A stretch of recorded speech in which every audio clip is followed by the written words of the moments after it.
smells Hey, terrible. I just completed my 1,000th God. anime.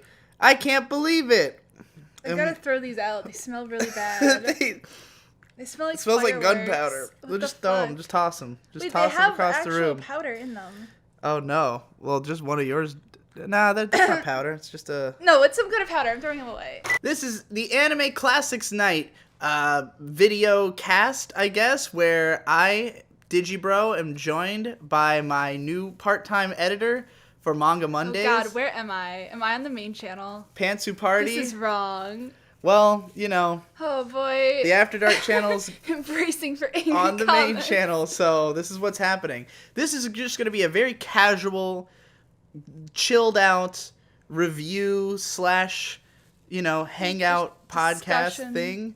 You know, if you're looking for like an intense fucking analytical video, you should not watch this. Well, we don't know. It could turn into a debate. It could turn into a it could heated get debate about in these here, movies. 'cause I We know don't we know. have kind of different opinions about Yes, them. about the two films that we've watched for this. We've but- already gotten into one heated debate. So, Yes. no So promises. we'll see what happens. But this is meant to just be casual viewing. Opt in whenever you feel like. Dip in and out. I love this kind of content. You know, stuff like Half in the Bag or even like Weagawa from Nate, where you just kind of throw it on while you're eating. And then you turn it off when you're done eating.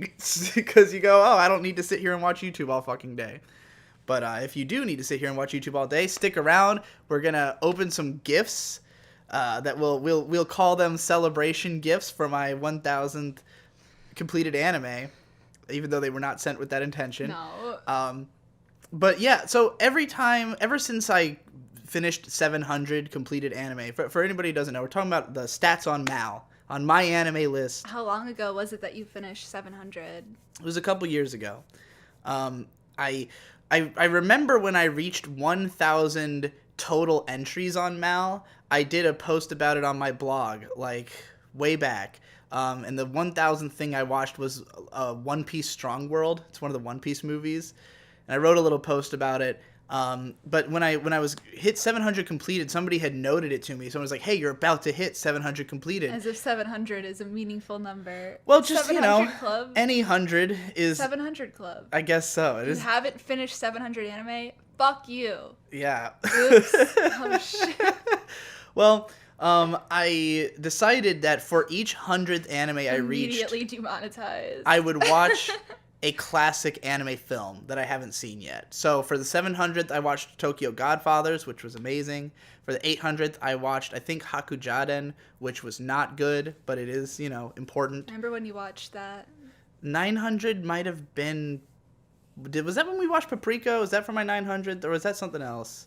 I don't remember. I don't think so. But for this one, for 1,000, we had 2 left. There were 2 anime before I would hit 1,000 completed. So I decided to double up on classic films I hadn't seen yet. So we watched Night on the Galactic Railroad and Belladonna of Sadness. And we're going to be telling you about each of them starting now. And then that's where I cut to a trailer of...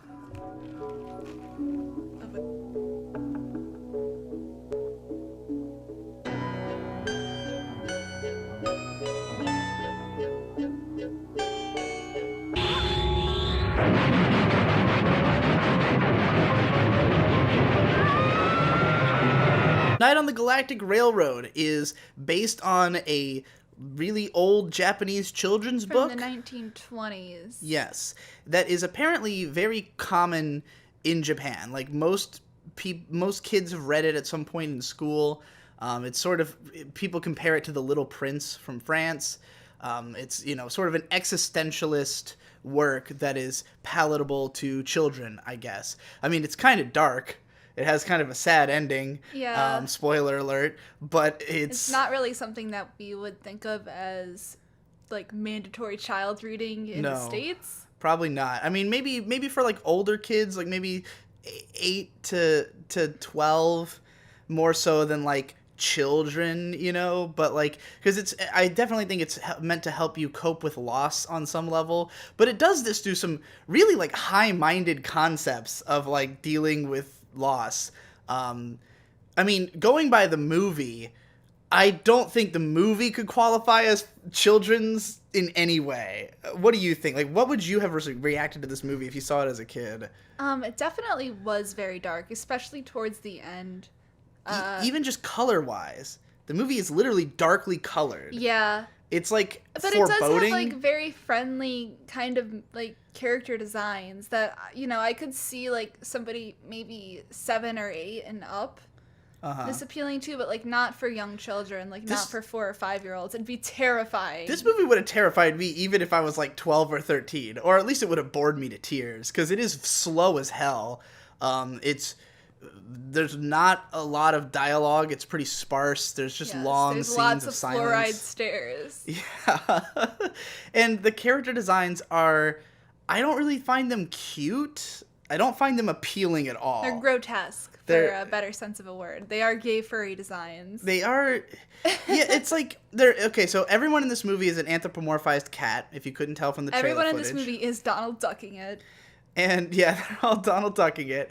And, the original novel, I think, is human characters, and... I don't know if that's true, because there are human characters in the film, so, like, obviously there is a reason to have a distinction between Well, based on my research, it was human people. characters. They were not cats in the book. Wait, why do you think they made the decision to make them cats? Apparently, because I was reading the Buried Treasure article that Justin Savakis wrote about this movie, and the producer who brought this movie to life had produced all of the films that were adaptations of this guy's work. He adapted all of the novels by this guy into anime. One of them being Gouch the Cellist, which was directed by Isao Takahata.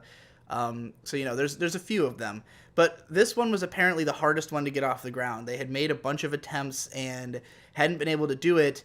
And ultimately, they decided that the only way that they could capture the tone correctly was to use animal characters. So that was just the only way they were able to get the project off the ground. That makes me wonder if they decided to include a set of human characters is so they can have, like, a waifu.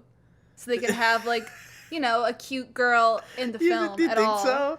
Why else would they be people? I think it was just because of the realization that it was the Titanic that you felt more of a... Because, okay, so in this movie, it's mostly a bunch of sort of surreal imagery.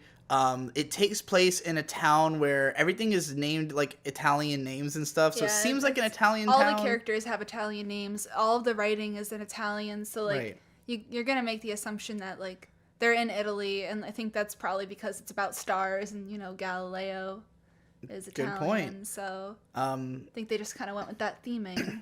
Yeah, I mean, the original book also has everything named in Italian, and apparently it's partly because of just the fact that Western culture was permeating Japan at that time. Like, you know, Italian stuff was cool. Same reason Miyazaki, you know, is so influenced by that kind of stuff.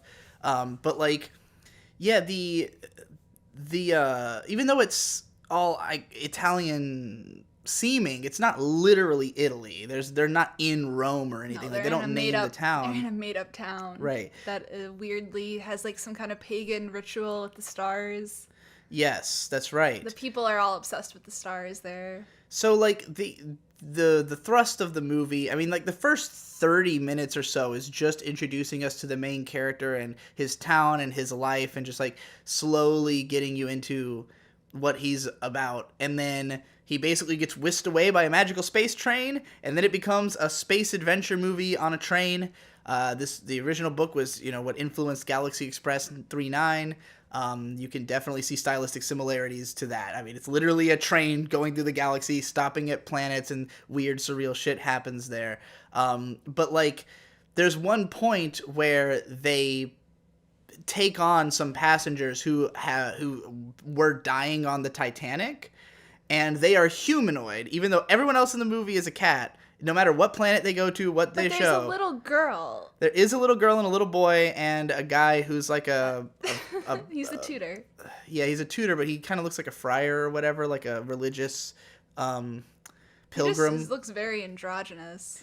Yeah, well, these three characters, I think it was just because it was the Titanic, it would have been weird if they had been cat people, and it kind of gives Everything you this else was strange cat sense of people, though. It's really I don't interesting know. that they It's an odd choice for sure. I feel like the book probably also included the Titanic because it was extremely relevant at the time. Like the Titanic That's was true. a huge tragedy, and it kind of maybe the book was written in part in response to I hadn't how even to thought deal about with that. Like the fact that the stuff that Titanic happens would like have that. just happened Yeah. at the time. Because, yeah, the book, I mean, there's a few ways in which it's like kind of timely. Like it definitely, I mean, even just the fact that it's about a train and that train iconography is so important to it. Like, you know, I don't think a book like this would have come from any other time in history than when it did.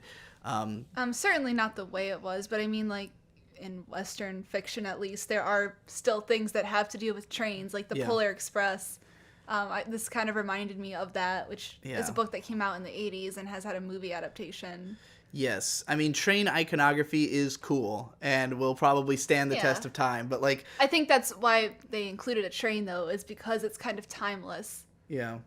Well, I mean, it wasn't. I mean, at the time, it was new. They were No, just excited but I mean, about like, in trains. modern days, it's kind of like, it evokes nostalgia by Right. having trains. Certainly. So, getting into this movie, I guess the first thing I'll ask you is, what did you think of it? I thought this movie was very interesting. I think it had a lot of really cool animation sequences that I wasn't expecting to happen. There was one scene where they're like doing the festival, and it has like all of the cats like going in a circle. Yeah. And I thought that was like really cool, just use of perspective, and it was really interesting. It had like a lot of really great music. I love the backgrounds. The music is great, particularly the festival tune. Oh yeah, I was like, sick. I gotta rap over this. So, here's my rap over this. Another wind blows, another star goes across the night skies, a part of us dies. Another wind blows, another star goes. And we're back. So Jesus Christ, did you? So there's a lot of aside from that song, which is probably the most like down tempo song in the movie, most of it's like insanely bombastic, which is like it's a stark contrast because most of the movie is quiet. There's usually no music at all. It's just characters having very slow, ponderous conversations, Just staring into Let's space. be honest. And then like when the music kicks in, it's just like blowing your fucking hat off your head, like massive sounds.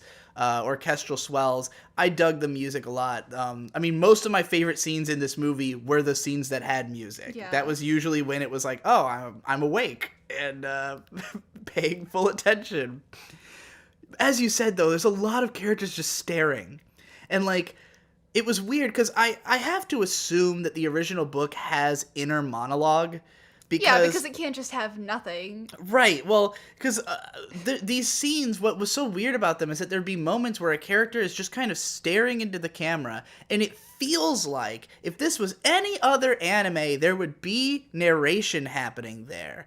But there's not. It's like they left the space for the narration, but then cut the narration. And I'd really be curious to know if there was actually a version of this movie that did have narration. That would be fascinating because there's so much of characters just staring at each other.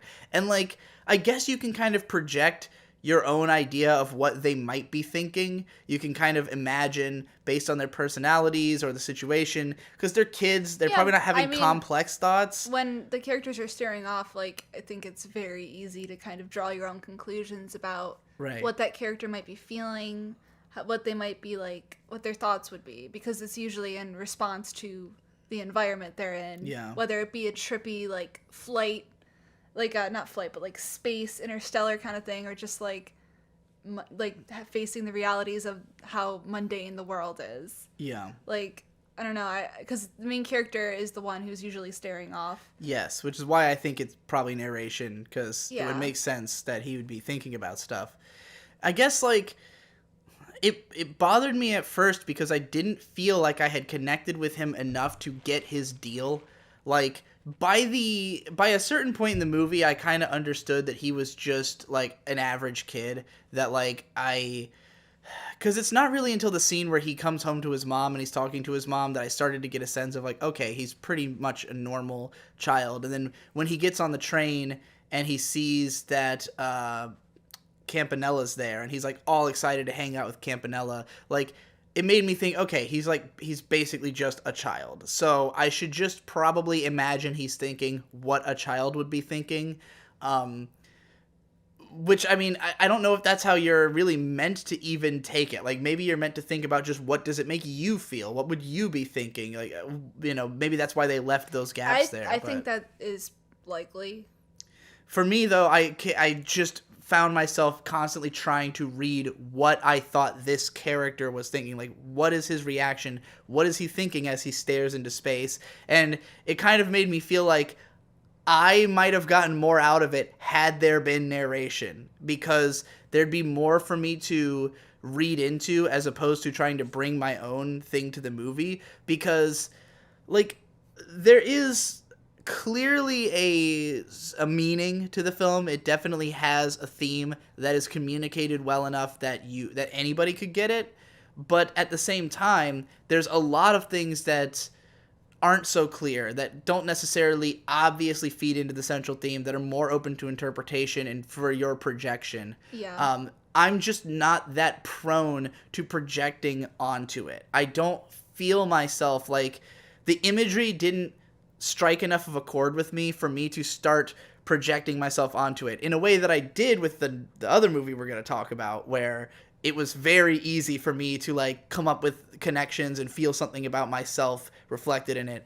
This movie was, maybe just because it's not my style or aesthetic, maybe just because I don't care for the character designs, I don't know, you know, like, but yeah. I didn't find myself projecting that much onto the movie. It was more like I kept asking the movie to give me more information about the characters that I wasn't getting.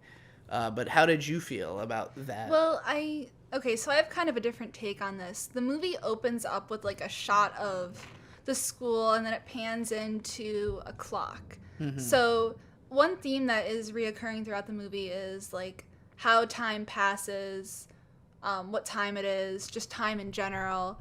And you kind of get the sense that, like, the character, he's staring off into space. Sometimes when he's staring off into space, like, you can see these weird black molecules, like, he's literally staring off into space. So when you think about, like, him, he's going to his job after school, and it's very monotonous, and you just hear this very steady sound of, like, the printing press of where he works. Yeah. And as the movie goes on, there's always, like, you know, dripping milk from the faucet, or a metronome that is literally keeping time. So it's, like, it's very steady. Like, when he's in reality, time is moving at this very steady rate.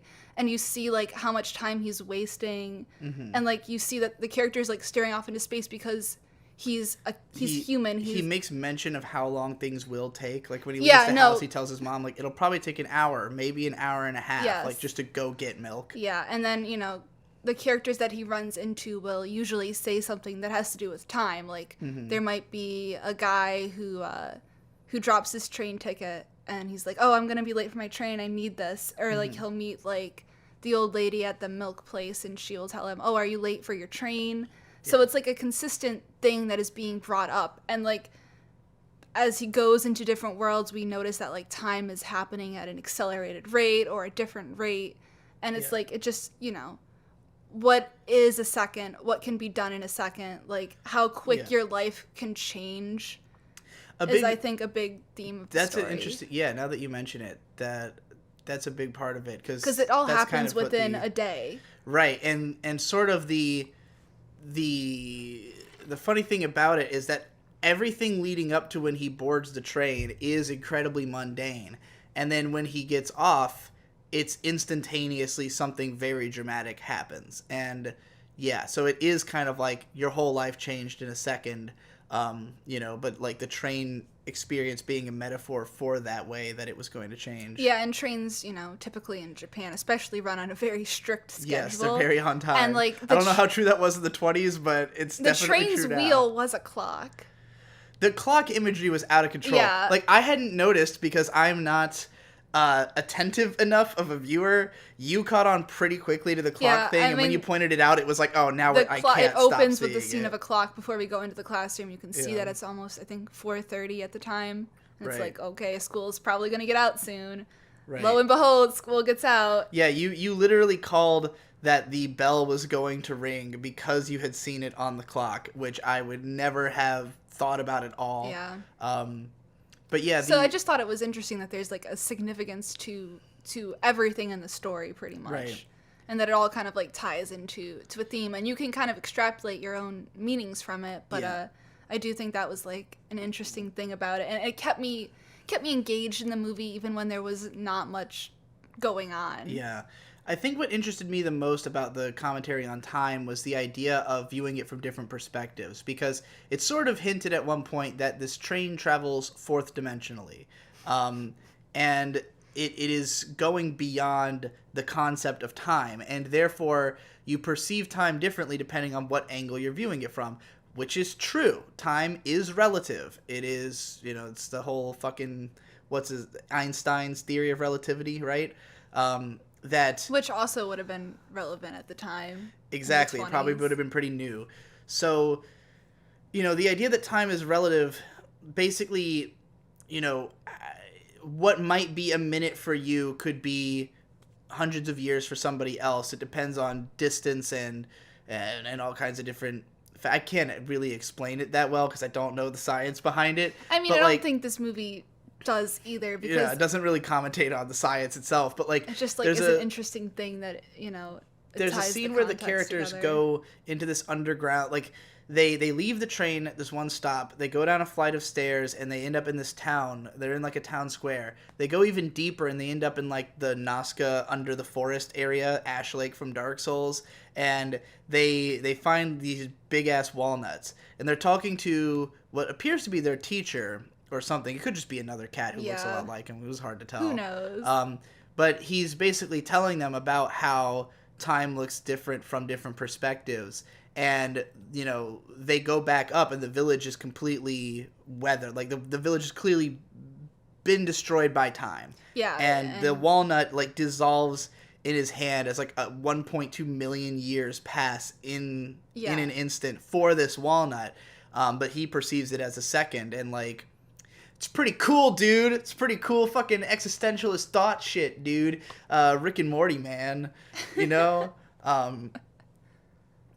Which is, like, more... Like, that's the thing. Like, a lot of the themes in this movie are cool shit that I am down for. But, like, it's just... Every story I've seen told a billion times. So, like, ultimately, which ones I'm going to favor comes down to what resonates with me aesthetically. And, like... Definitely. There is aesthetic things about this movie that did resonate with me, namely the background art, which I thought was really cool. It's got this... I don't know what the name of the style is. It's definitely one of the classical art styles. I always call everything impressionistic because I don't know what I'm talking about. And it's definitely not that. But it's... The background art is all, like, paintings, and there's a very unique aesthetic to them. I love the color work. I love the way that, like, trees are drawn and houses are drawn. It's like everything's clearly based on real life but doesn't quite look like real life, It's slightly surreal. Maybe this is what surrealist art is. But whatever the case, it's weird sometimes because when it's not showing characters running through the background, it does just look like a painting.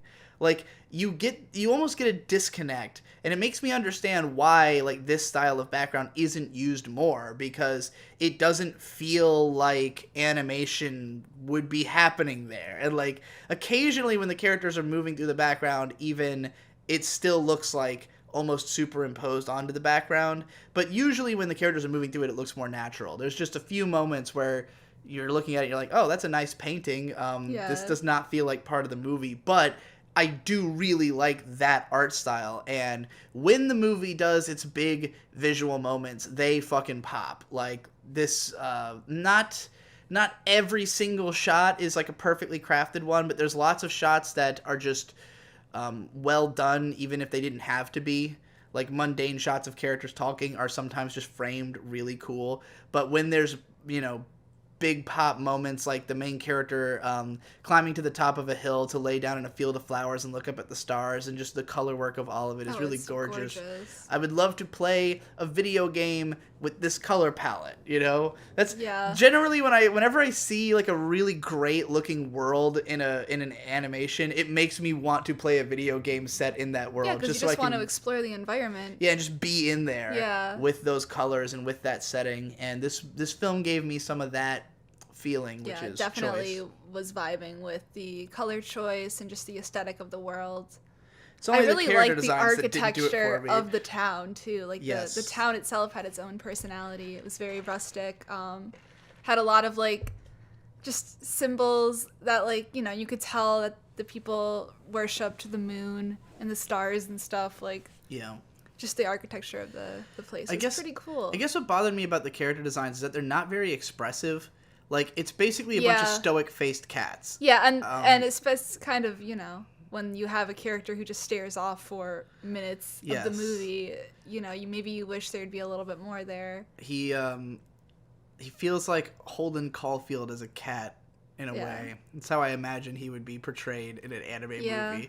But like, yeah, it's just that the cats are always just kind of staring off, and I mean, the whole movie definitely has like a thick atmosphere. It's got this almost oppressive tone. I mean, even though the movie's called Night on the Galactic Railroad, when the train actually showed up, I was legitimately surprised because it had been 30 minutes of like slow moving, you know, walking around a town, just like exploring this kid's everyday life.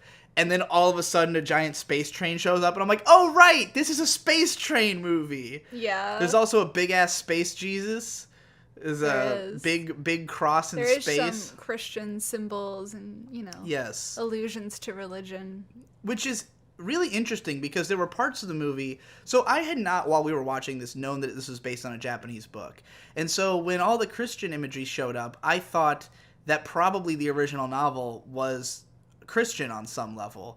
When I found out that wasn't the case, it changed my perception of it a little bit because I guess we'll go ahead and get into spoiler talk now. I think you've pretty much heard our stance on the movie in general. So we'll go into a little bit deeper of themes and stuff like that. But and talking about things that happen later in the movie. Here's the time code to skip to if you just want to go to the Belladonna of Sadness review and you don't want to be spoiled for this movie before you watch it.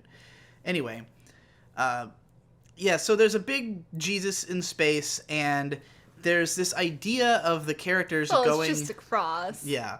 Well, there's this idea that the characters are like going to heaven. As the movie goes on, we gradually start to realize that this train is a train for dead people.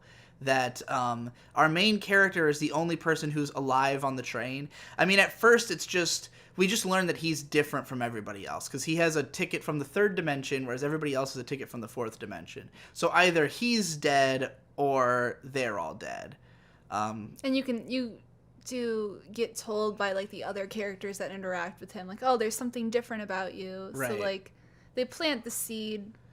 Yeah, and then when it's finally revealed, it's like, okay, he's the one who's alive, and like you know it before, like you see it coming, but it's handled well. Like they want you to know it's coming so that there's some build up to the reveal that Campanella is going to just go into the void, you know. But like it's presented that there are certain characters who go to heaven, like the literal Jesus heaven.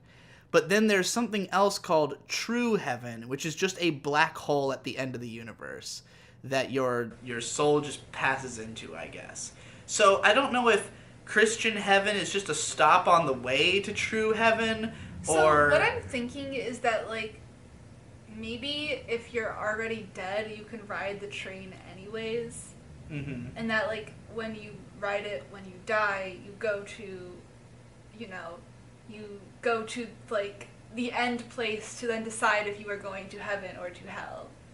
Because, like, it seemed like the other characters I don't know if hell exists in this movie, though. No, there's no allusions to like, hell. Because at first we thought that the end place was hell. Like, because it's a black hole. Right. It's like, well, and it's right after they show Christian heaven, they then show... Yeah, and his friend is, like, crying, and it's right. like, what? And it's referred... going to hell? But it's referred to as true heaven, and there's not really any thought about the idea of hell, and like I had thought it was going to turn out that he had killed himself, and that was why he was going to go to hell. Because there's also themes in this movie about not killing yourself. Yeah, and about like self-sacrifice. Right. And stuff. And like basically continuing to live so that you can serve other people, and that being a reason that it's basically the argument you should not kill yourself, because even if you're of no use to yourself, you can be of use to other people. Or if you're going to die in a way that is helpful to others. You know, there's this parable told about a scorpion who had killed lots of bugs and eaten them, but then he gets chased by, I think, an armadillo or something, and crawls into a well. A weasel. He crawls into a well, and he's regretting because he's thinking about how, like, you know, I've killed so many insects, but when it came for me, I ran off, and now I'm just gonna die in this well that I'm trapped in instead of being food for someone. Then, like, I could have perpetuated their life instead of just dying for no reason hopelessly in this well, you know?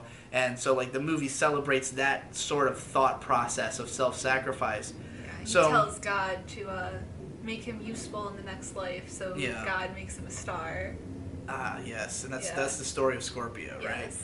And so, like, Campanella, it turns out, did sacrifice himself. He saved the asshole bully character, and himself drowned.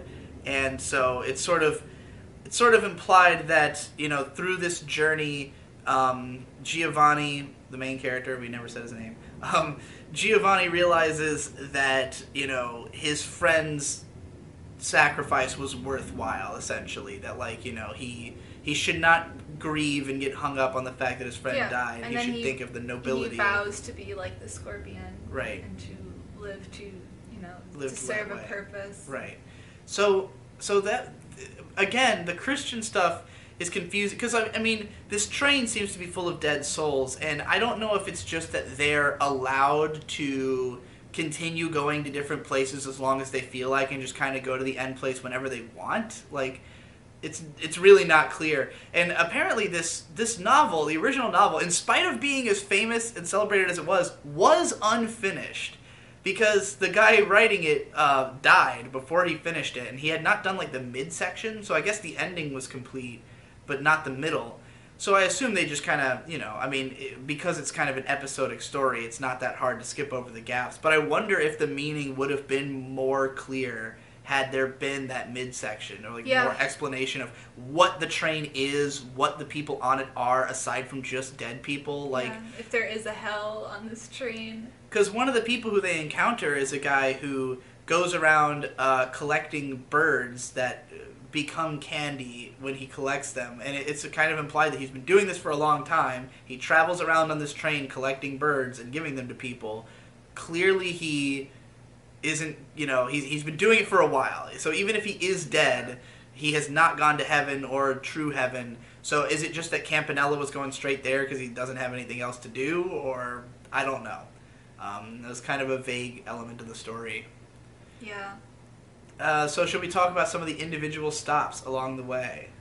Sure, but I also would like to address, in the beginning, you know, our main character Giovanni is being bullied. Yes. I just think that's, like, an interesting way to kind of round out the character and have you understand, like, what kind of sacrifices he's already making.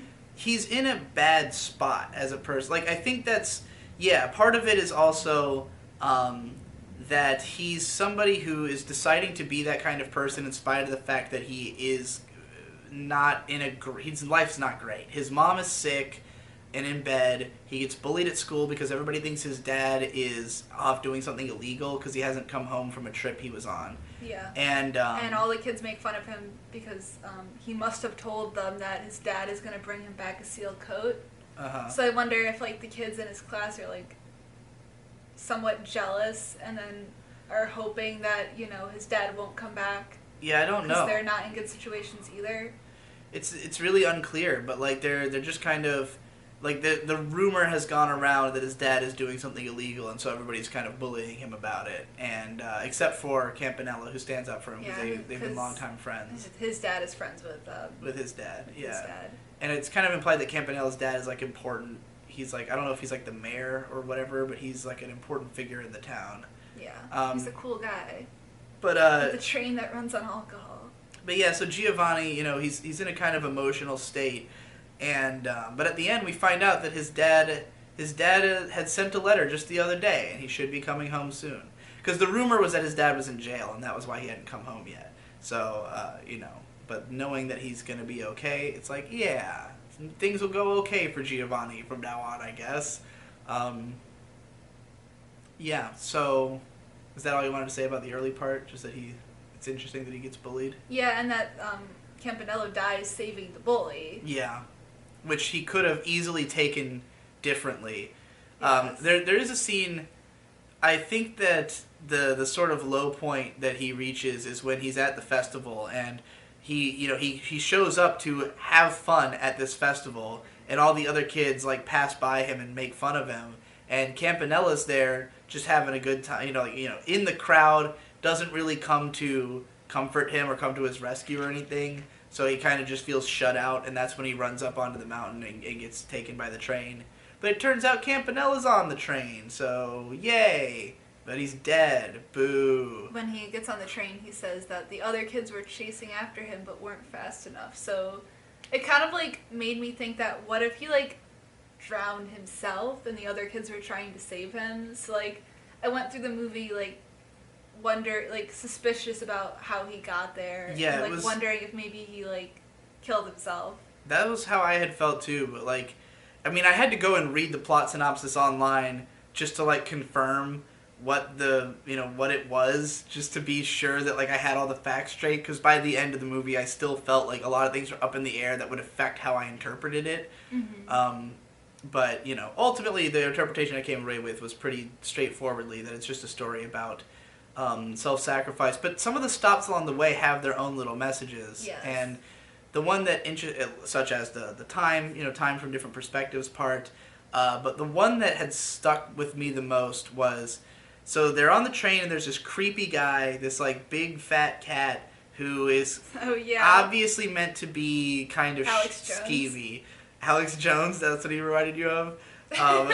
He's kind of like a skeevy cat who offers them birds. So he has a bag full of birds, and they just look like what was it, like doves or cranes or something that are...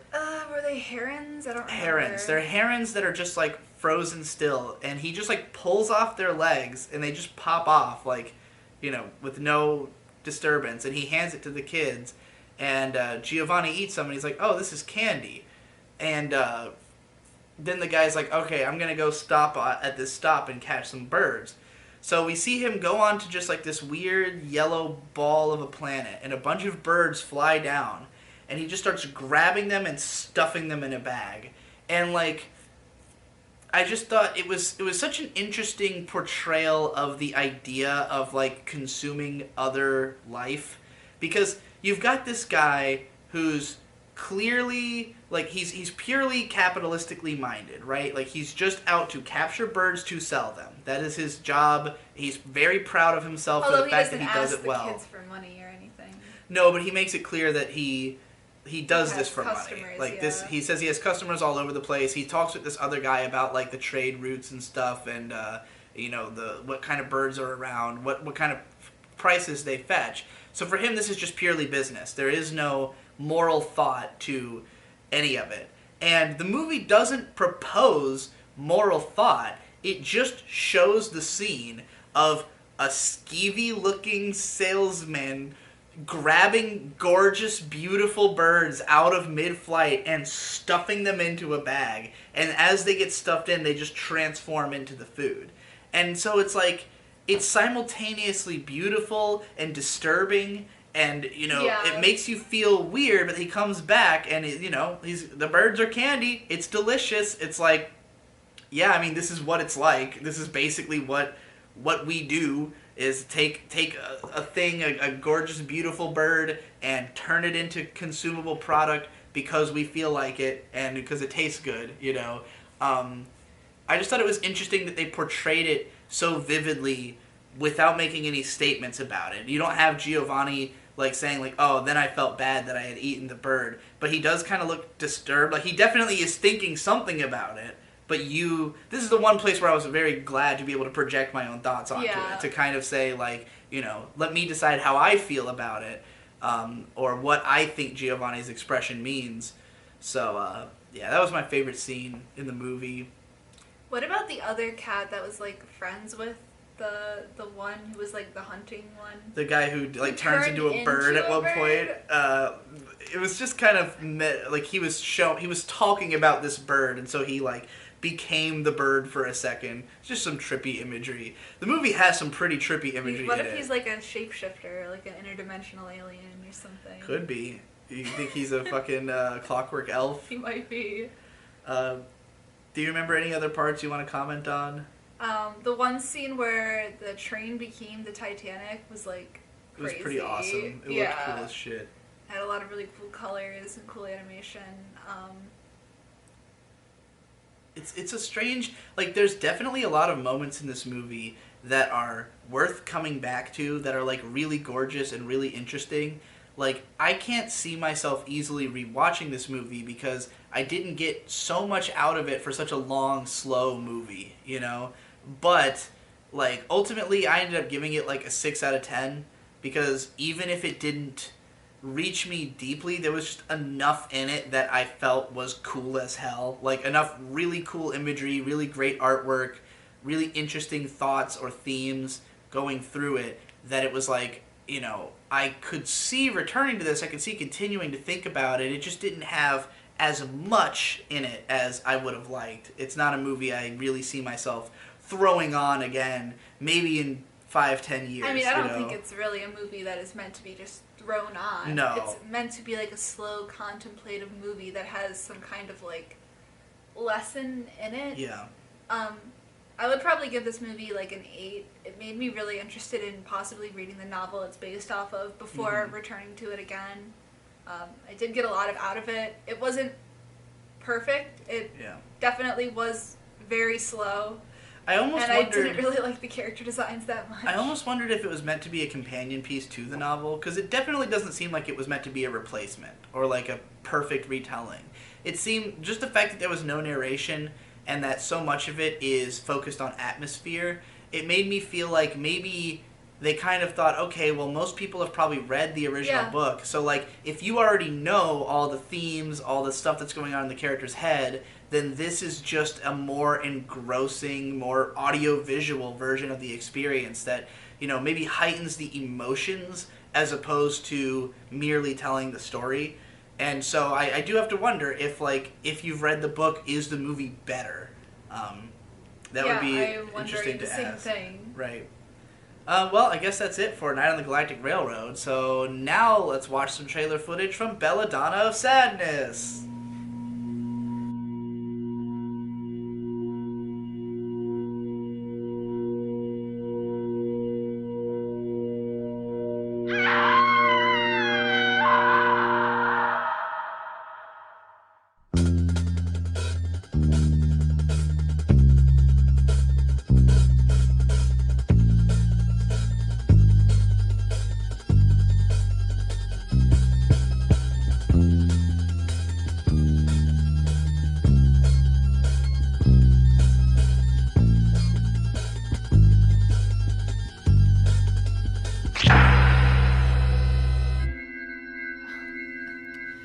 Belladonna of Sadness is an art house experimental film from 1978 by Mushi Pro, Mushi Productions, the Osamu Tezuka studio, godfather of all manga.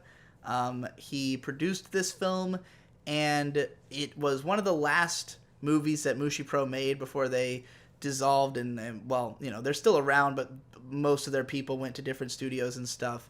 And Tezuka himself left the studio. It was part of a trilogy, I think it was the third, in the trilogy of just adult, sexual, erotic movies that they made. And while I guess you could call this an erotic movie, it definitely is not intended for sexual titillation. There's a lot of sex in it, a lot of nudity, but it is very disturbing and mostly more message-driven than sexually driven. It is a sort of traditional martyr story, I guess I would say. Like, you don't really know where it's going at first. It's almost fairy tale-esque. Yeah, it is presented as a fairy tale. It's especially definitely with like the art style. Yeah, and it doesn't have like a traditional narrative structure of characters like scenes, characters, dialogue, like following them through. There's an element of that. Like it still is a story, but it's told in a fairy tale storybook kind of way, where a lot of time is compressed into short moments where there might just be some narration that covers like, here's what happened for the next few months, like here's how we reached this next stage in the life of these characters, and the scenes, as it were, are more audio-visual spectacle. Yes. It's more about taking a certain moment and presenting it in a very heightened emotional way, rather than a scene that progresses the story, so to speak. It's intense. It is druggy, and I loved it. How did you feel about Belladonna of Sadness? Well, I definitely thought it was mega interesting. I really liked how trippy it was, and the art style was really cool, and they did a lot of like neat things with it. As a movie, I thought it was too long to tell a story like that. There weren't really characters. I would agree that the length of the movie is probably the biggest knock I would have against it, because it's not that original of a story. Like it's a pretty standard like martyrdom narrative. Like the beginning is almost Midori-esque, because it's basically watching a girl suffer for a while. The movies are like, when like if you read anything about Midori, it always like references like Belladonna of Sadness, just because it kind of is the go-to Ero-Guro kind of anime film. It was easy to see watching this how they have a lot of similar themes, like a girl who has all these bad things happen to them, who kind of has power, and what that does to the character. And there's also like weird black magic, trippy sex scenes in both. But like the imagery in Midori has stayed in my mind forever, whereas the imagery in this movie, maybe it's because it's so 70s, so druggy. It just feels like stuff that I've seen before and is not going to be locked in my mind forever. I could see that. I could see why you... Yeah. I mean, Midori has such a specific art style and aesthetic. Yeah, and it's like unfortunate because, like, I don't want to compare the two movies, but, like, Midori is one of my favorite films. So when I see a movie that is trying to go for a similar feeling, and when just like I think the imagery in Midori is so much stronger, and the fact that it's by one guy versus like a team of people who had a lot more money. Not that I think this was a very large team that they had very much money. Definitely. I just like my preferences are clear. I enjoy Midori more than this movie. I probably wouldn't return to it because of the length. So the thing about this movie is I want to watch this on acid, because and you haven't really had an acid trip before. No. But this movie very clearly was made by people who had done acid. Yeah. And like it was I know, the 70s.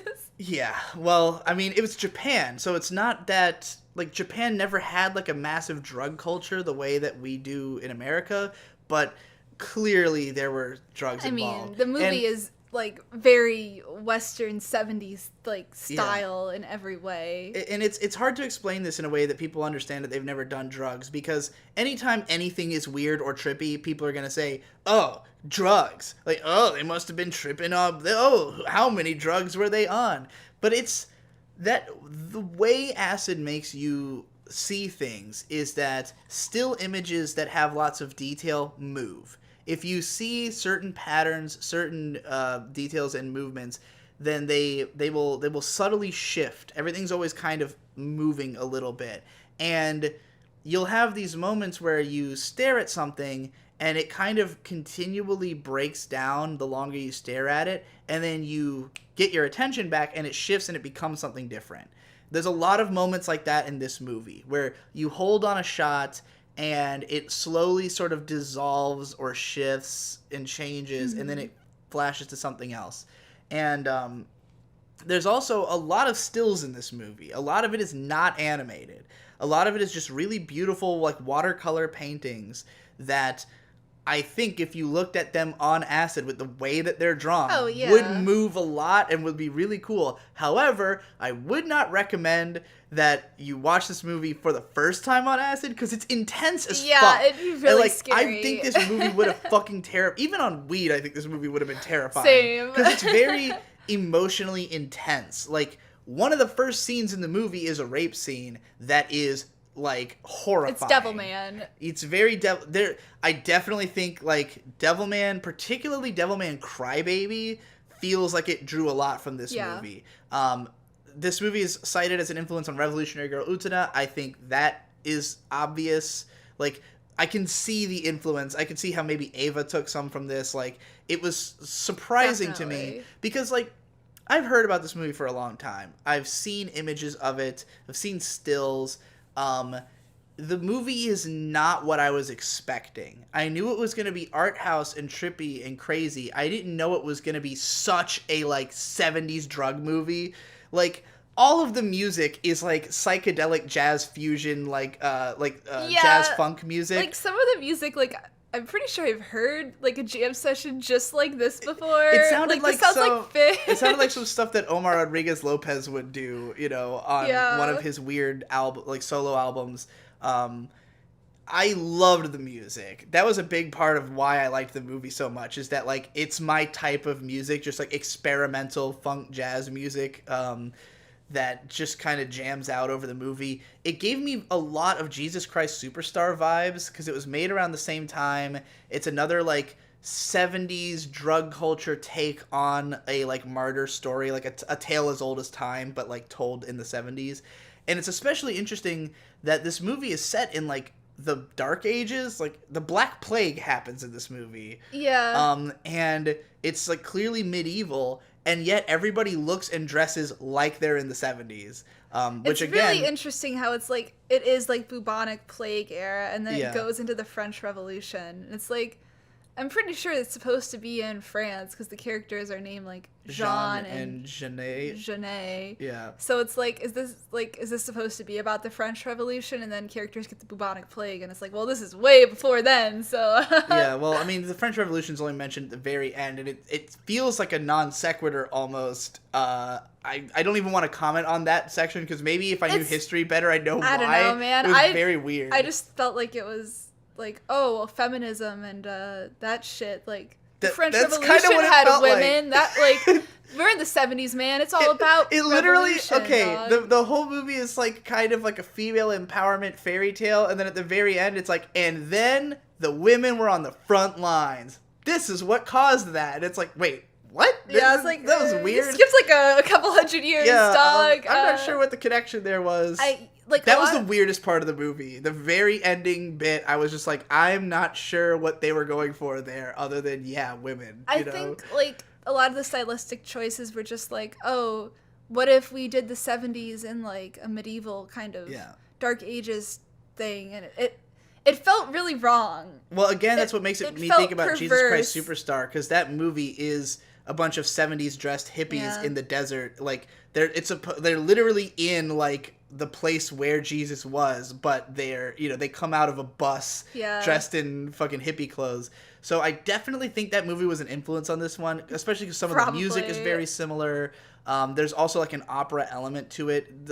There's not operatic for the whole movie, but there are a bunch of scenes where there's like a singing voice describing the plot. Yes, that's how it opened, and I was like, "Is this gonna be? Please don't tell me this is gonna be an opera." It opens with a amazing Enka song, and it's funny because even though Enka, obviously it's just drawing so many like different influences from so many different things. It's just kind of a clusterfuck and doesn't really like. I like that about it. Yeah, but like, this is not how people would be in the Dark Ages at all. No, why even bother setting it in the Dark Ages? Just for the symbolism, because I mean, again, it's such a fairy tale. It's like the movie is very much like a parable. Like, nothing is very literal. Yes. It's all like symbolism, and the symbolism is pretty chaotic.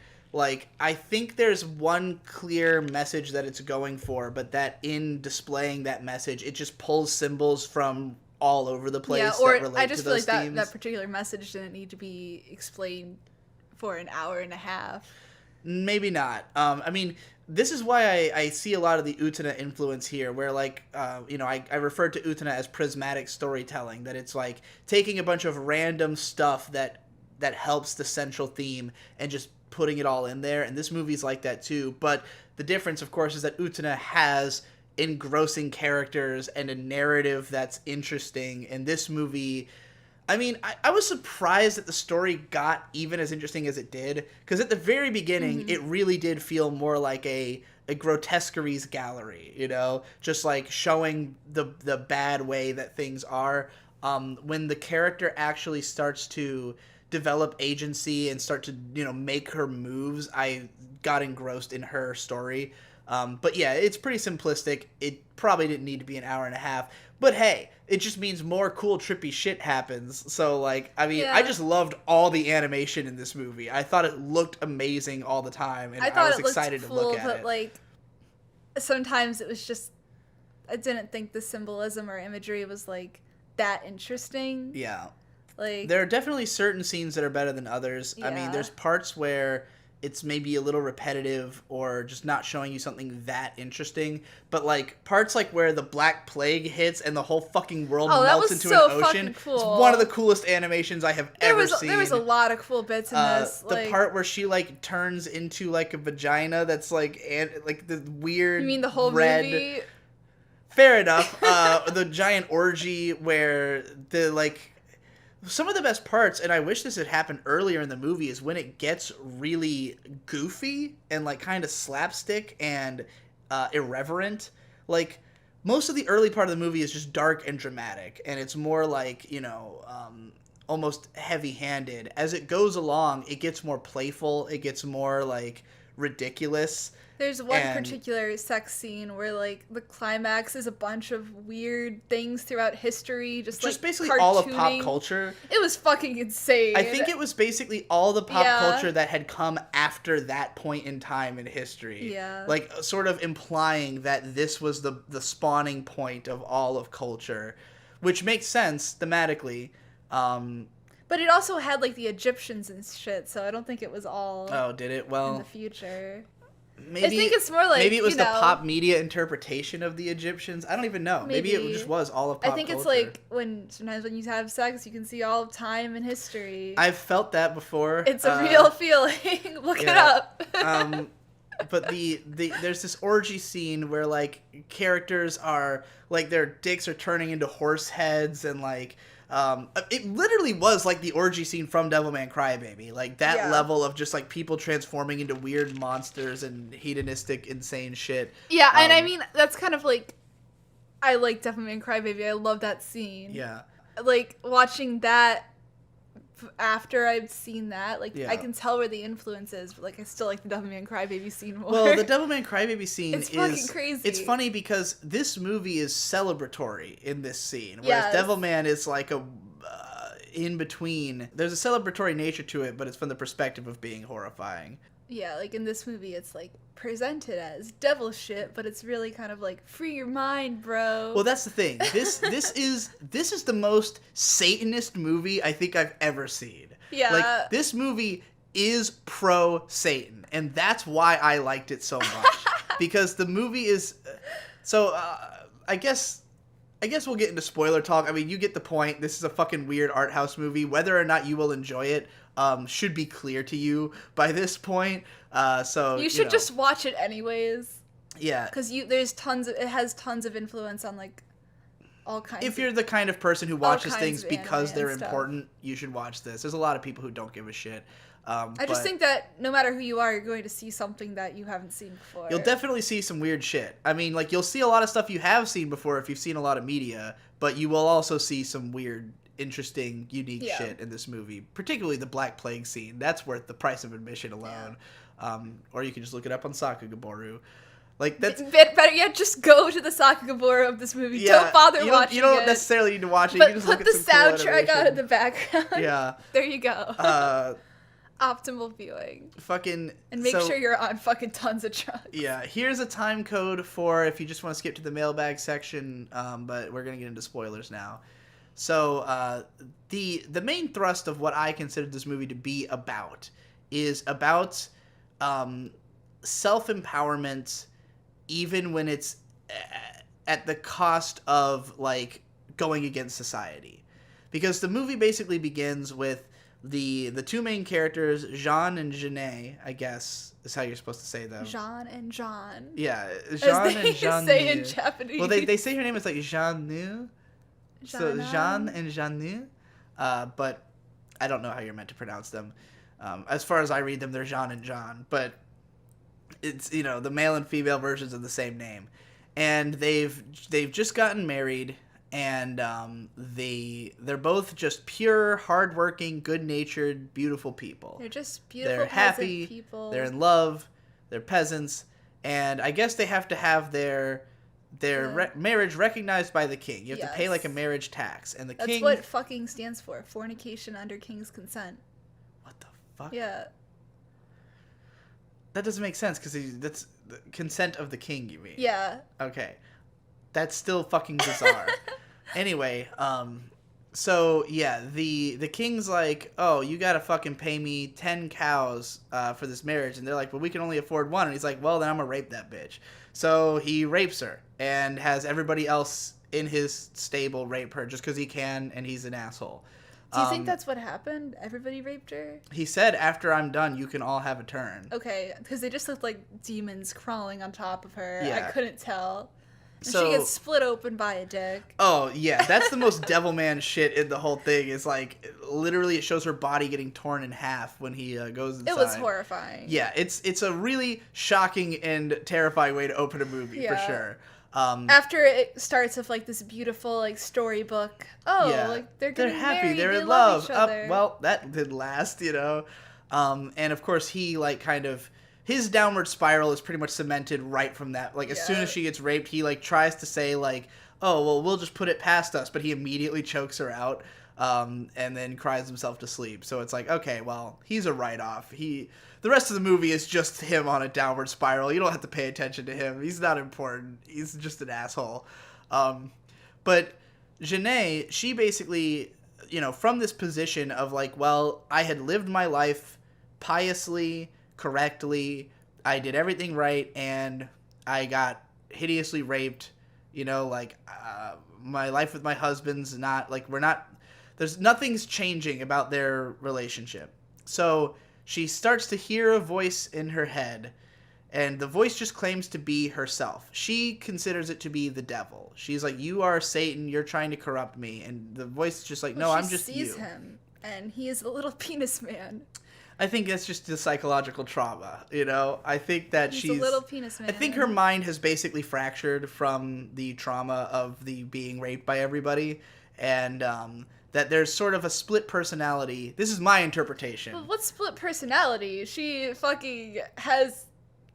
just this afterwards. Well, I mean to say that there's her and then there's devil. Like, the devil is another voice in her head, basically. That she considers to be the devil. And it personifies itself as just a penis. Like, it's just a weird little cock. Well, I think this movie is fucking weird and a lot of crazy weird shit happens, so I fully believe that is the devil. It could be. It could be that the intention is that it is the devil. I took it to be, like, because of the fact that it keeps insisting, I am you. Like, I'm just you. I am just the ability you have to seize power and to, you know, to take things into your own hands. And the movie is about her very slowly embracing it, because she doesn't want to embrace it because she sees it as devil shit. She sees it as, you're the devil. So, if I give my soul to you, then I'll go to hell. I won't be, you know, I'll be punished in some way. Like, she believes that seizing power will get her punished, which is what normal people think. So I would buy into this way of looking at it if you had any kind of explanation on the commentary of masturbation. Because if she's not fucking the devil, she's masturbating. Well, which would make sense. Yes, like, that's to what draw power. That's from, what I assume is happening. Because, like, throughout the whole movie, sexual liberation is pretty much at the forefront. Yes. And that's what I would say is the most unique thing about this movie, like, what makes it worth existing. Because, like, again, the story is pretty generic and standard, and because the characters and narrative aren't that interesting on their own, the main thing that is interesting about it is that it fixates so much on sexuality as the method of control of the sort of, I guess we'll call it the patriarchy, you know, the king, the evil man who is holding down the woman. He's using sex to control people, because you cannot, like, the reason he, like, when he rapes her, he says, like, is she a pure maiden? And the guy's kind of, I don't know, they're kind of shaky. It's unclear if he had sex with her or not. She definitely bleeds after all the sex. That's true. So I don't know if it's just because she got torn in half. Right. I don't know how, if it was that, but like, I'm gonna take it as she was. They control people sexually. You're not allowed to fuck without the consent of the king, you know? And so to masturbate is to go against the will of the king and the will of God, you know? Because God and the king are synonymous in these societies. The king is appointed by God. He is the will of God. If you go against that, that is heresy. So she is committing heresy by beginning to, you know, feel sexual pleasure from herself. Or fucking the devil, whatever the case may be. The fact that she's enjoying sex is going against the light of God. And she doesn't want to fully embrace it, but as she does embrace it, she is able to draw power from it. And at first she does this through basically just promiscuity. Like, it's kind of implied that, I don't know if she's fucking people or if she's just seducing people, but she starts making money by way of just being confident in herself and just kind of deciding to have the power to do it. Like, just deciding, this is what I do now, I make money. And she becomes successful, but every time she becomes a little bit more successful, and her husband in turn, they get punished for it. Where the king goes, oh, you're trying to have success instead of me? Fuck you. And he just, you know, takes her down a peg. So every time, though, she gets more powerful, because every time they don't kill her, she gets a little bit more devil, a little bit more, fuck you guys. And I guess this is why the movie is longer than it needs to be, because it is repetitive. Like, we didn't need to see her every single time. It's the same thing happening. She gets a little stronger, they penalize her. Yeah. And it's not, she doesn't get stronger in interesting ways. It's not even really explained how. Like, it's just like, oh, she got more resentful, and therefore she is just more powerful. Which inclines me to believe that, like, it's supposed to be a devil. Don't read too much into it. And also the fact that, like, she is doing this all for her husband's sake. That's what she says. She's, like, doing it for him. Meanwhile, he's beating her. Well, that's the thing, is that when she finally is able to fully embrace the devil, it's in spite of him. It's when she's doing it for herself. Because, like, she's basically using him as an excuse. It's like she can justify her actions as still being something because, like, oh, I haven't strayed from the light of God. I'm just trying to help my husband, you know? But her husband's fucking useless. He's just a fuckboy who is doing whatever, you know, like, whatever will advance him through society normally. He doesn't really think outside the box or appreciate what is... He becomes a tax collector. Right. The lowest of the low. So eventually it gets to a point his hand cut off, where she gets driven out of the kingdom, where they leave her in the wilderness to die, I guess. It was kind very of unclear. Confused because they said they were going to lock her in a dungeon, and then she has escaped. I don't know if she ran away or if they threw her away. It was really unclear and confusing. But she ends up in the wilderness, and basically she thinks she's just going to die out there. But when she sees beautiful nature living outside the kingdom, that, like, you know, inside the kingdom everyone's fucking dying, the Black Plague is happening, everybody's poor, everything sucks, but when she goes out on her own and lives among nature, she's like, oh, there's, you know, there's medicinal plants out here I can use to fucking help myself. The herb. I could smoke the herb and open my mind and be fucking liberated. It's like the most blatant paganism ever in a movie. Yeah. Like, I've never seen such a heavy-handed approach to a paganist message in a film such as this. But yeah, it's literally some pagan libertarian shit. She goes out and lives on the land. And then she starts sort of luring people out because she you know, fully embraces the devil and just says, you know what, I want to do something bad. Like, I just want to fuck up society. Like, I've reached that point. You know, if I'm not gonna die Meanwhile, here. she's saving people by giving them medicine. Like, what is so bad about that? Well, because it's overthrowing God's light. She's going against the will of the king and of God. So, you know, it's bad in the eyes of the morality of the age. But it's, you know, she's a. But is she doing it to be bad, or is she doing it to help the people? She's doing it to get back at the power structure. Yeah. You know, just to take control, just to be the new, you know, she's the new queen bitch. She's taking all the power away from the king. She's turning his people against him. And, just by opening people up to both like the powers of the plants that are out there, realizing that the society is not the best way to live, that, living out here in the woods and giving into their sexual desires is making them all happier. And so, because she's bringing happiness to the people, they're starting to turn against the king. And she's in a position where she could probably overthrow the king or do something or just take her people and leave. But then her bullshit husband comes out with a message from the king. The king, he's like, oh, the king wants to strike a deal with you. He's willing to let you. You forgot about how she seduced the page of the queen. Oh, yeah. She didn't seduce him, but like she helps him to fuck the queen. He comes to her and says that like I'm in love with the queen. I want to fuck her. Yeah. So she gives him some kind of trippy some potion. Kind of aphrodisiac that he slips to the queen, and it makes her so horny she can't fucking stand it. So she fucks the page, and then the king murders them both. The king stabs them both with a sword. Yeah, that was a pretty cool scene. And he's like, oh, she has penetrated something that the bubonic plague couldn't do. She penetrated the royalty. Castle itself, right? Yeah. So through this liberation, she has, been even more powerful than the plague at disrupting the establishment. And there was also a point where, like, she had an orgy with everybody. Yes. And which then, was awesome. Yeah, and the devil came out, and everybody was fucking turning into some kind of crazy guru fuck snake. Okay, my favorite thing about this movie is the portrayal of the devil, because he's literally a giant penis monster, and like he keeps growing over the course of the movie and becoming more of a giant cock, and like literally, it's about embracing the devil dick, and I'm a big time Satan guy, I'm kind of a devil guy, devil man, maybe you might say. And when I see a really good Satan, I always have to give props. Yeah, I agree. The portrayal of Satan and Satanism in this movie is fun for me. So that was a big part of what I enjoyed about it. But like, all my favorite scenes are the Satan scenes.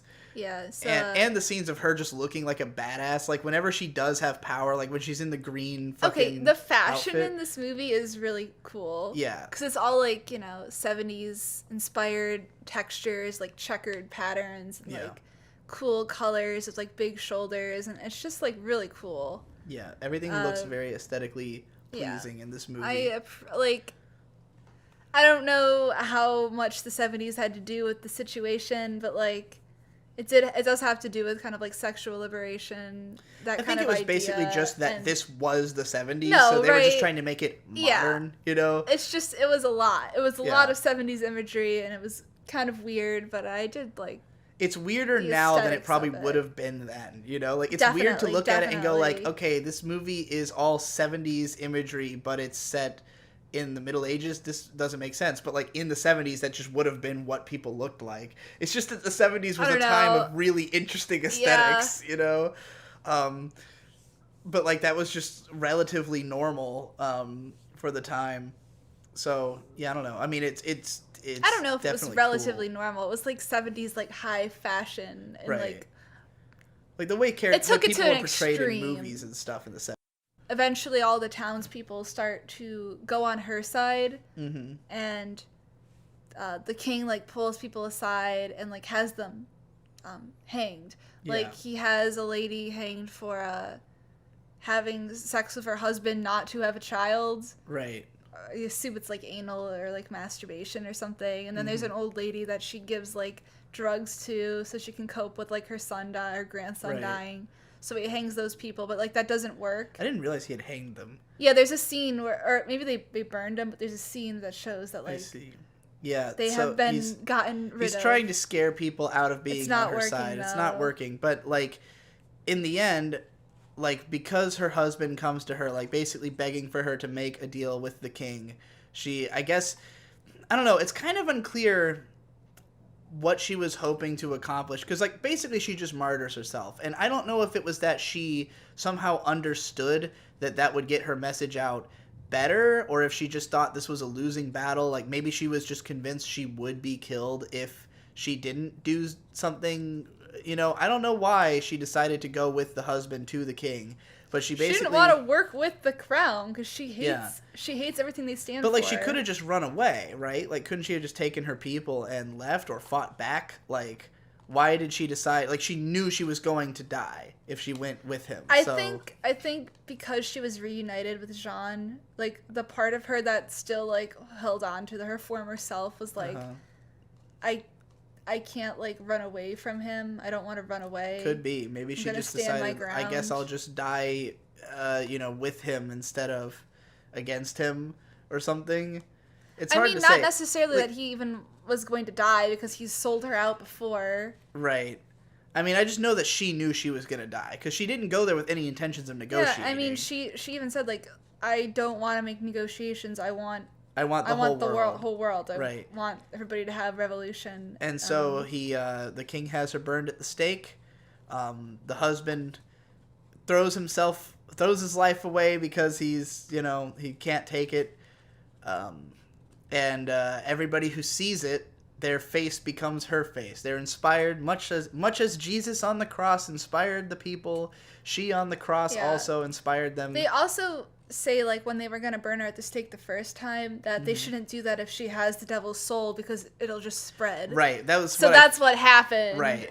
I figured that was what they were trying to say at that point, was that, if you, which again, the devil in this movie is self-actualization. It is taking life into your own hands. So, like, if we burn her at the stake, what she symbolizes will inspire other people, and that's exactly what happens. And then, apparently, vis-a-vis women in the French Revolution. Yeah. Like, that's what the ending says, very literally. It's like, and then, in 1700s, when the French Revolution happened, women were on the battlefield. You can thank Jean. It was strange. Like, I don't know, because that spelling of Jean, or Jeanne, or whatever, is how Japanese people always spell Joan of Arc. So I was wondering if she's supposed to be Joan of Arc. The Japanese love Joan of Arc. They do. They're fucking obsessed with her. And, like, she's in, like, this tons movie of shows. It was apparently based on a book, because it said that at the beginning. I don't know what the book is. Oh, yeah, you're right. Probably like a weird... I don't know if this is just a really fucking strange interpretation of Joan of Arc, or if they just... know. But for whatever reason, this led to the French Revolution having women in it, I guess. But yeah, it's definitely meant to be a... See, here's where I'm torn on the movie. I like the imagery. I love the music. I love the tone of it.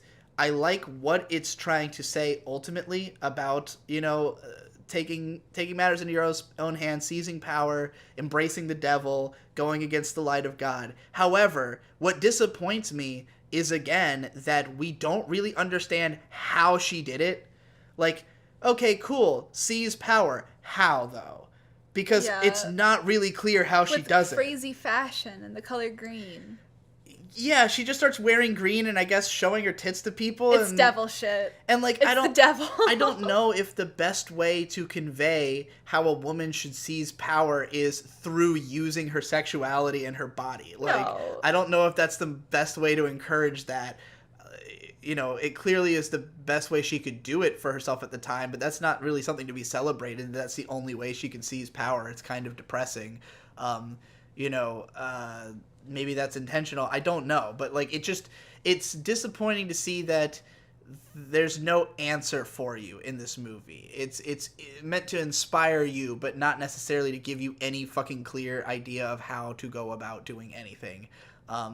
Not that most of these stories ever do, but just in a case like this where we don't even see any portrayal whatsoever of how she is seizing power. Like, it's just like, then she became a moneylender. Okay, how? How did she do that? Yeah. I don't understand. Aside from the ending bit, I guess, where she, leads people off and teaches them about self-pleasure, but... So is that how you seize power, is become a guru? Yeah. I mean... Use the herb to cure the bubonic plague. Yeah. Well, do you have any other parting thoughts on this movie? I thought it was cool. I'm glad I saw it. A lot of really cool artistic techniques. It was pretty dank. However, it didn't really resonate with me.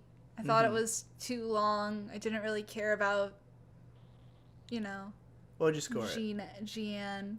I'd probably give it a 7 because it was a good time, but like I didn't, I thought it was kind of generic 70s drug. Yeah. Druggy. I would give it an 8. I was surprised by how straightforward of a martyr narrative it ended up being. It did remind me a lot of Jesus Christ Superstar. It kind of reminded me of like Proto Men albums or like anything, just any story like this where Utena, and a lot of those are better. Like I would say I would take any of those over this movie, so I'm not going to give it like a super high score. But just the amount of fucking sick animation and cool music made me feel like this is a movie I could easily see myself watching again under the influence of drugs. Like, if I wanted to get really baked or take acid and watch an anime movie, this would be, like, high on the list. Especially for acid, because this is probably the most, like, acid... Like, of any movie I can think of, this is the one I would pick to watch on acid. So, that's a strong point. And I'm glad I wasn't the first time because it would have been terrifying. But I think rewatching it, knowing what's going to happen and being able to kind of, be prepared for it would make it possible. Yeah. But yeah, that's the only really context I could see myself rewatching it is on drugs. I don't think I'd just watch it standard again because, like you said, it's not an amazing story. Maybe I'd check out the Sakugo. Yeah. But unfortunately, Midori just does it better for me. Yeah. But I recommend you check out both those movies. I think I could more easily see myself watching this one again than Midori because Midori is kind of a fucking nightmare. Oh, yeah. I mean, it goes all out with it, though. Yeah. I definitely think Midori will, like, thematically sticks in my mind more than this movie. Because, again, like you said, it's fairly generic, this one. And Midori has a more unique message, especially in that really it doesn't... like that it's, like, kabuki, like, style. Yeah. Or not kabuki, but, like, What's it called? That stuff. Go watch her video. Go watch my video. I made it a year ago. Pantsu Party channel. I'll put a link in the description to her Midori video. It's really good. I like it a lot. But, the setting it takes place in has more meaning than in this movie, which is it's kind of disappointing. That I would definitely agree about.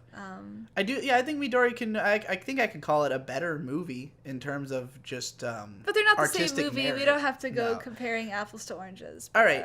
That's it for us talking about the movies. Now let's open up this fucking mail to celebrate my completing 1,000 anime. And I will say I was very happy with Belladonna of Sadness being my 1,000. Like, yeah, definitely. I was looking at lots of classic movies I hadn't seen, but there was nothing that I think would have been a better pick. Yeah. All right. Oh boy. We got one of these. Definitely is a gift because we got the Amazon gift bag wrapping here. Let's see what this fucking paper says. Whoa. This is just what it is. Hi, Digibro and May. I wanted to send another school uniform just for May to have some variety. Enjoy. But going by what it was described as, you're not going to want to wear this. What? Oh, God. I'm excited. I'm also terrified. Oh, actually, it is just a... Okay. Oh, it's really cute. It's a cute school. It says on here... It says... Little for big, adult baby onesie diaper lover, snap crotch romper onesie pajamas, magical onesie mint green set. That's like the other one that I have. It literally says ABDL on it. Yeah, it says adult baby diaper lovers. It's intended for adult baby diaper lovers. This is fantastic. It's really cute. It's just like they used a show card gothic font on their I have one of these, iconography. It's just like a school uniform with like a turquoise. Okay, but does it have a baby diaper? Like, no, is there... it's like a romper. It's like a romper. But why? But it does have the snap crotch. That's what. Why is it specifically ABDL? Because I think it has the snap crotch. I think that's what it is. That's not abnormal. Oh, these are the people who make that I Heart Daddy shirt. Yeah, no. I've seen It's that. very cute. Thank you very much. I loved the one that I had before, so I love this one. I love the colors. I'm glad we opened this with you being there. It is really cute. Yeah. I mean, I'll just put out of mind that the branding is ABDL, I guess. Anyway. This is also from Amazon. Let's see what we got.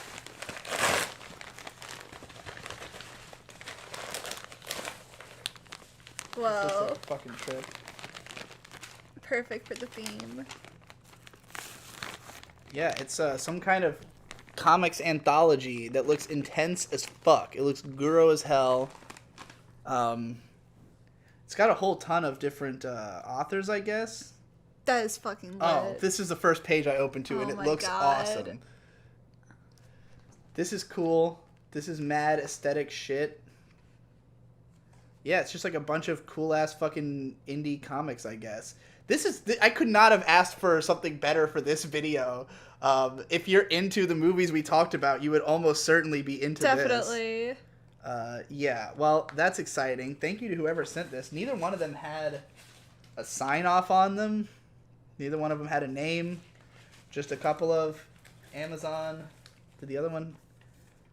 Yeah, this one was sent by the outfit was V616 from V616. So thank you V616, and thank you to whoever sent this other thing. I don't think there's any. No, there's no note. Well, that's fucking cool shit. And this has been a fun celebration of completing 1,000 anime. Now you gotta make a rap. Are you satisfied? Are you satisfied with your performance in this video? Yeah. Are you okay with this being posted to the main channel? I guess so. I still sound like a bumbling moron, but just we'll leave that up to the audience to decide. Let us know if you want more content like this. If you enjoyed this video, please. This woman will not do it if she doesn't get a lot of positive feedback. That's not true. So you have to butter her ego and convince her that this is necessary content, that you will be really upset if there's not an episode 2. I just want to know that people are into this direction, because personally as a fan, I don't know if this would be what I'd want over other types of content. Well, it's not over. There's nothing being replaced by this. It's not replacing anything. It's just like a different way to kind of have discussions about movies, and this wouldn't exist without, a person to talk about it with. Yeah. I definitely... these two movies were a lot of fun to talk about you with because we had such different perspectives on them. So that's why I tend to like to do movie commentaries, because, with a movie, there's just a different... there's just so much going into it. You have way more things to talk about than an episode of bad anime. Right. All right, everybody. See you in the next one. Bye. Miguel out. Shit, we forgot to do our fucking plugs. Where can they find you? You can find me at _I'm super cute on Twitter and at Pantsu Party on YouTube. And what are you doing on Twitter? I post dank memes, and right now I'm doing a drawing every day for the month of June. ArtHo June. June. ArtHo June. Yes. And I am on this channel, obviously, and you should become a patron, because you can, if you pay $1, you get into my Discord, and if you pay $5, you get the 2 weeks review, where the two of us summarize what we did for the last 2 weeks and review all the things that we did that we don't talk about in other videos. And for $15, you get a rant, and for $40, you get a care pack where we film what's going on in our everyday lives. The next one will probably have a bunch of footage from our trip to Oklahoma that we're taking in a week to go to your family reunion. So... look forward to that. And that's enough plugs, right? Sure.